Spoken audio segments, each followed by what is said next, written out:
शब्दों की कोटिंग। अरे ओ मोटे, खड़े हो जा। ए फैट्सो सवाल का जवाब देगा। शिक्षक द्वारा इन शब्दों से संबोधित करने पर भी सोहित बुरा नहीं मानता था।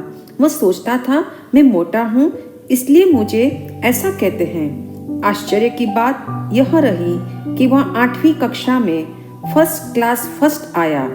कंप्यूटर कार्ड पंचिंग द्वारा परिणाम था। इसके बाद शिक्षक के शब्द उसके लिए संपूर्ण रूप से बदल गए। सोहित, तुम खड़े होगे? क्या तुम मेरे इस प्रश्न का जवाब दोगे? अब शिक्षक सम्मानवाचक शब्दों में बोलने लगे। 3 वर्ष के बाद सोहित पूरे स्टेट में प्रथम आया। कंप्यूटर में भूल हो गई थी इसलिए सोहित 8वीं कक्षा में फर्स्ट घोषित हो गया, अर्थात वह परिणाम सही नहीं था। अब प्रश्न उठा, सोहित 12वीं कक्षा में कैसे फर्स्ट आया होगा? कारण स्पष्ट है। शिक्षक की नज़र में सोहित ऊंचा उठ गया तो उसके प्रति सबका नजरिया बदल गया। यूं पढ़ने में भी उसकी रुचि बढ़ती गई। तथ्य स्पष्ट है, जैसे शब्द मिलते हैं वैसा असर होता है। इस बारे में मनोवैज्ञानिक रॉबर्ट रोसेनथाल ने एक आश्चर्यजनक तथ्य प्रकाशित किया। तथ्य स्पष्ट है, जैसे शब्द मिलते हैं वैसा असर होता है। इस बारे में मनोवैज्ञानिक रॉबर्ट रोसेनथाल ने एक आश्चर्यजनक तथ्य प्रकाशित किया, जिसे मनोविज्ञान में सेल्फ फुलफिलिंग प्रोफेसी कहते हैं। शब्दों द्वारा जैसी प्रोफेसी अर्थात भविष्यवाणी का उच्चारण होता है, उसी के अनुसार जीवन का निर्माण होता है। ठीक उसी प्रकार जैसे पानी में फेंका गया पत्थर जहाँ गिरता है वहीं तरंग पैदा करता है। अतः अपने शब्दों में क्रोध है या क्षमा, द्वेष है या प्रेम, तुच्छता है या गंभीरता, इसे चेक करना बहुत जरूरी है। जब तक शब्दों की गहराई को नहीं मापा जाएगा तब तक जीवन की ऊंचाई का स्पर्श कैसे होगा? ज्ञानियों ने शब्द 2 प्रकार के बताए हैं। एक है सात्विक शब्द और दूसरे हैं तामसिक शब्द।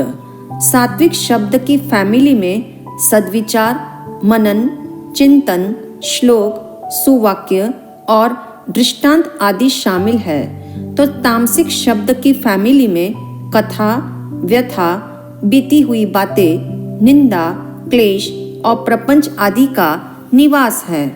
मन में जितने शुभ, मंगल, हितकारी और कल्याणप्रद विचार भरेंगे तो मुख से सात्विक शब्द ही निकलेंगे।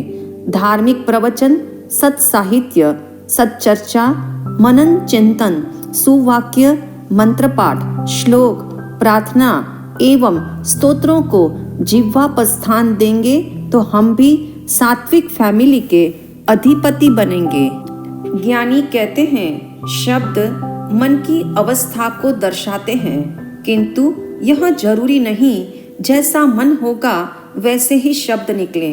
क्योंकि मन पिग्गी बैंक नहीं है जो विचारों के सिक्के को हुबेहूब पेश करे, अर्थात जैसा है, जितना है वैसा ही प्रस्तुत करे। अनेक बार ऐसा होता है, द्वेष, रोष, कटुता का जहर भीतर भरा है, फिर भी मनुष्य शब्दों को अमृत के रस में भिगोकर बोलता है। शब्द देह को श्रृंगारित करके अभिव्यक्त करता है, क्योंकि शब्दों की कोटिंग भीतर की कटुता को संभालने में सक्षम है। सचमुच वाणी की ढाल न होती तो द्वेष की कटार कत्ले आम करने में सफल हो जाती। जैसे एक बहू का सास के प्रति रहा द्वेष शिष्ट एवं सभ्य शब्दों की ओट में विनाश से बचा रहता है, वरना विस्फोट होने में कितनी देर लगती है। विनम्रता का प्रावरण ही उन्हें प्रतिक्षण प्रतिघात और प्रतिशोध से बचाए रखता है। याद रखना, शब्दों की कोटिंग सिर्फ अपने लिए ही नहीं अपितु अपनी बात दूसरों तक पहुंचाने हेतु भी सेतु का काम करती है। इतना ही नहीं, सामने वाले के गिरते हुए मन को ऊपर उठाने का कार्य भी शब्दों की क्रेन ही करती है। ज्ञानियों की सिखावनी है, शब्दों की लय सुधर जाए तो जीवन के तमाम प्रलय विलय हो जाएंगे, क्योंकि शब्दों का लहजा ही द्वेष की लपट को भड़काता है और शब्दों का सुर ही सुवास का सृजनहार बनता है। यूं शब्द ही मन के सूत्रधार बनते हैं। संसार में दो प्रकार के लोग हैं। एक है नकारात्मक सोचने वाले, जो दूसरों के लिए सदा घटिया और तुच्छ अवधारणा या मान्यता रखते हैं।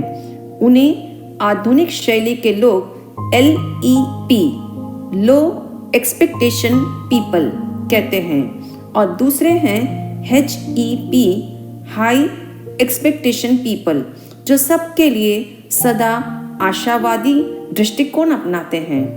कभी सोचा हम किस अभिमत के तले जीवन गुजार रहे हैं? HEP की कल्पना या फिर LEP की मान्यता जिंदगी को तबाह कर रही है? चेक करना। सारा दिन में हम शब्दों द्वारा लोगों पर अपनी राय, मंशा, मत या धारणाएं कितनी मात्रा में बरसा रहे हैं। शब्दों की नकारात्मक कोटिंग हमारे इर्द गिर्द नेगेटिव वर्तुल का निर्माण करती है। जैसे आप कभी नहीं सीख पाओगे, आप भी नीरे बुद्धू हो, रहने दो, आपको नहीं आएगा। आज तक एक भी काम आपने कभी सीधे ढंग से किया है? तुम्हारे बस का कुछ नहीं है।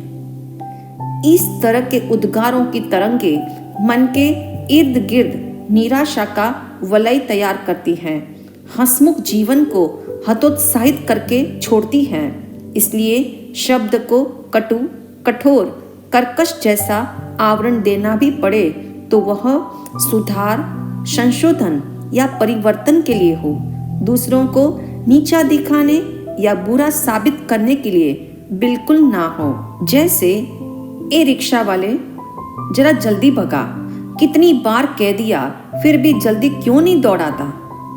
साहब, आखिर आपको जाना कहाँ है? इससे जल्दी भगाऊंगा तो आप सीधा ऊपर के स्टेशन पर पहुंच जाओगे। यह है व्यंग्यात्मक संवाद। इसमें शब्दों का आवरण चाहे कठोरता भरा है, किंतु ह्यूमरस कोटिंग के दायरे को वह नहीं उलांघता। इसलिए संत कबीर कहते हैं, सोच समझकर बोलो वाणी, कहीं न धोखा खाओ, जैसा शब्द कहोगे मुख से वैसा ही फल पाओ।